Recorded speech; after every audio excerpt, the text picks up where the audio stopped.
Professor Philip G. Albach is the director of the International Center for Higher Education at Boston College, USA.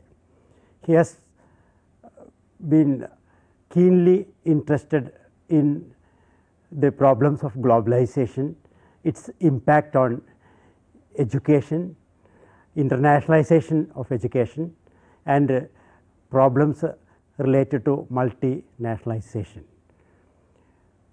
Professor Albach, how do you view the current education scenario related to higher education across the globe?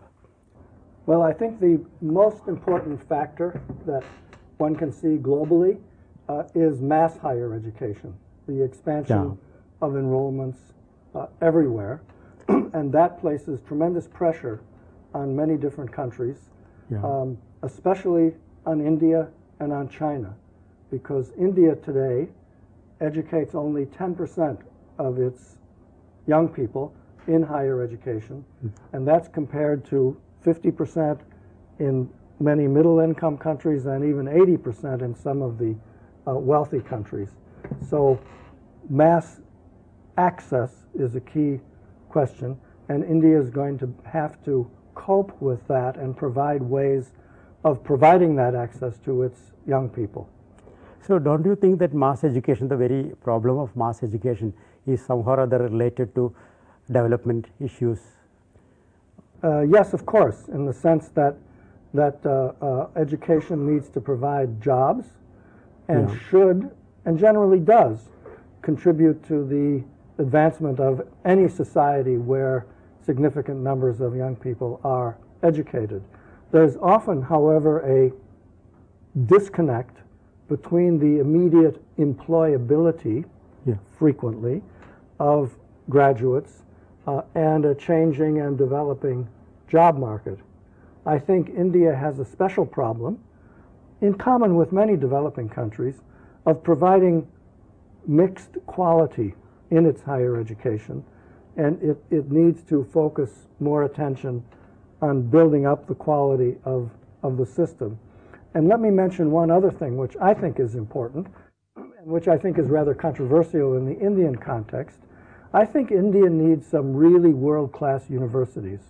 It's a big economy, it's rapidly developing. It deserves to have universities which can compete with the best in the world. And now, except for a very few, like the IITs, which aren't really universities, actually, they're technical institutions, none of the universities in this country, according to the rankings, compete globally. That's correct. Now that you relate education with the job market, don't you think that there has been a paradigm shift in the very role and function of education? Because we used to say that education, we would look at education from a more philosophical view in the past about the moral and social and other values related to education. Now our concept has been completely related to the profitability of the whole process of education. Don't you think that all these things have been brought about by forces of globalization? Many of them have been brought about by globalization, and I completely agree with you, although from my own values I'm not so happy about this set of developments. But most students and employers, and increasingly governments, see education in a very instrumental way. They want education to provide an immediate output of training that can be useful in the job market. And students, of course, want jobs. Of course. Not surprisingly. And they want an education that's going to fit them for employment opportunities in their society, or, as is the case in India a lot, employment opportunities elsewhere in the world. Yeah, absolutely. But at the same time, don't you think that several areas in which humankind has got concerned, high stakes, like humanities, for example, they are all marginalized in the current scheme of things? Yes, they are marginalized, and this is not only true of India and developing countries, but it's the case in the United States and Europe as well, there are many fewer students who are choosing to focus in the humanities and to some extent in the social sciences. And I think this is a long-term problem for society because we need some humanists, Yeah. along with all these MBAs and other technically trained people. But higher education often follows jobs and follows what the students are demanding. And at the present time, it's in the direction that you have said, toward Yeah. more practical concerns. Or in other words, can we say market forces are determining the course and content of education? Yes, Yeah. that's a good way of putting it. Yeah. The lot of people in the West compare India with China, and sometimes they are described as sleeping giants. And China has come up with something very exciting. How do you compare India and China from the point of view of higher education? Yeah, I'm very sorry to say that I think China is way ahead. I see. And China is no longer sleeping. Mhm. It's a giant, and it's moving. And I think India needs to catch up and notice what China is doing. For example, China educates at the higher education level more than double what India now educates. China has invested a lot of money in about 20 world-class universities that they want to be able to compete with the very best in the world. The infrastructures, the facilities, the buildings, the labs of these institutions are world-class. They've also been investing a lot in educating a new generation of professors who are paid more than the older professors and are supposed to provide the leadership. Now, China also has a problem that India doesn't have, and that is there are significant limitations on academic freedom in China. In India, academic freedom is pretty well established. So China has a small problem of developing an academic culture which can go along with the impressive infrastructures which they've built. India, unfortunately, has not even started this process. It needs to invest to identify some of its universities for investment and to, at the same time, make sure that these institutions are organized in a way that they constructively use the resources, not just more of the same. So I think there are now significant differences between China and India and in the higher education area, and so far, definitely, China's winning the race. There is a lot of talk about opening up educational sector for foreign universities. In India, it is going on. What do you think about the prospects of higher prestigious educational institutions coming over to India to open their centers? Do you think that there is such a possibility by means of which we can upgrade our facilities here? I am skeptical.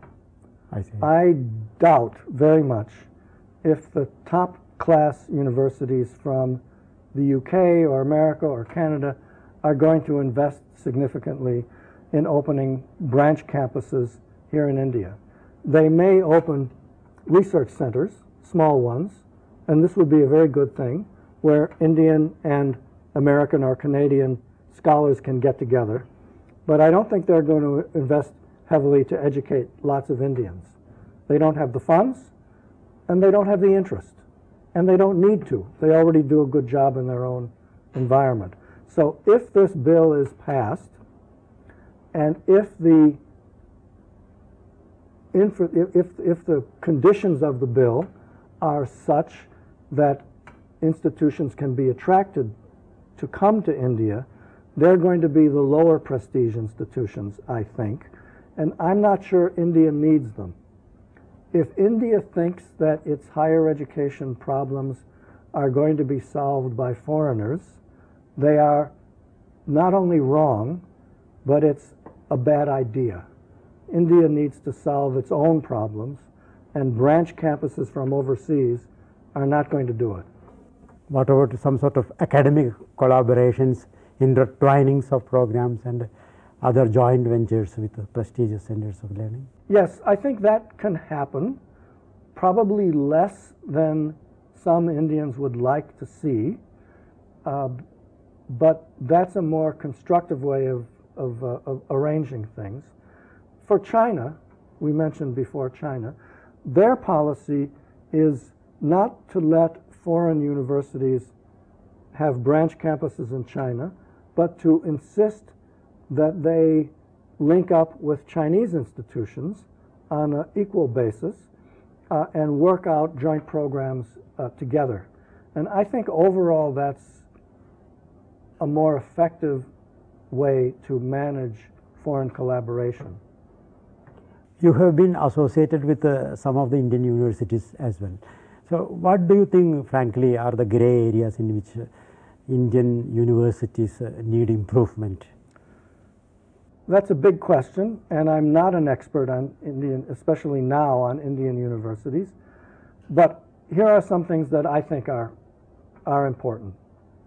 First of all, a mass higher education system, in my view, must be a differentiated system. That is, the government really has to make some decisions about which universities are going to be research institutions, which are going to be mainly teaching universities, which universities might be mass access institutions, and enforce that so that all of the institutions are not trying to do the same thing, and none of them can do it well enough because they don't have enough resources. That's one thing. I think that top quality universities need an academic culture that supports competitiveness. And right now, all Indian universities are basic bureaucracies. People are not rewarded really for their performance. They're rewarded because they're sitting there for a long time and they're doing okay. But there's no way of rewarding a really productive professor from someone who's just average. And I think that's a problem. I think Indian universities have to pay, and Indian colleges especially, have to pay more attention to how they teach their students. That's not easy. It's not rocket science. Mm-hmm. We know a lot about how to do good undergraduate teaching, but the pressure here from numbers, mass numbers, and the lethargy of the most, not all, but most college teachers are such that still very outmoded and traditional ways are used. So I think these are some of the ways that India needs to think constructively about how it can move ahead. Side by side, this globalization, what you call Anglicization of culture also is taking place in a big way, because English is supposed to be the most computer friendly language nowadays. All the programs are there.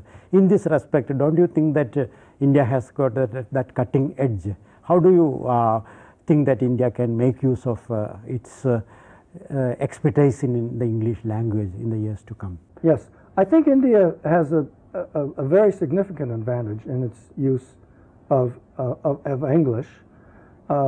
There are more Indians who speak English today than there are British people who speak English. Yeah. And even if you add Britain, Canada, Australia, and New Zealand together, there are still more Indians who speak English than all of those countries. India is the second biggest English-speaking country after the United States. Really? And in 50 years' time, it may be the biggest English-speaking country. In the world? In the world, after more people are being educated in English here and the population grows. So it's an advantage because English is the language of global science, and you can find Indians teaching, researching all around the world through English. So it's a very useful tool. It also permits the Indian higher education system, at least that part of it that operates in English, and of course there are some universities in Indian languages, it permits the English language part of the system to be integrally related to the global knowledge system directly, not relying on translations. So all of these things are an advantage for India. So how do you envisage India's future in the education, in the field of education? Can you identify the most pressing problems and their solutions? Well, I've mentioned some of the problems. I don't have good solutions. I do know that unless the authorities at the central level and also in the states don't provide more resources for higher education, they need to think deeply about what are the good directions to go in, because just providing money without good ideas won't get very far. And in fact, my understanding is that recently teacher salaries in higher education were significantly increased. That's great, but at the same time, India missed a great opportunity to change some of the values of the teaching profession for them to get the money. So all they did was give the money without making any effort to improve the performance. So I think careful attention needs to be given to better managing the academic profession and improving teaching. I think that's part of it. My own opinion, and lots of people in this country disagree, is that India should identify some top universities and provide significant resources so that they can be truly world-class institutions. Thank you, Professor Albach, for the very positive My answer. pleasure.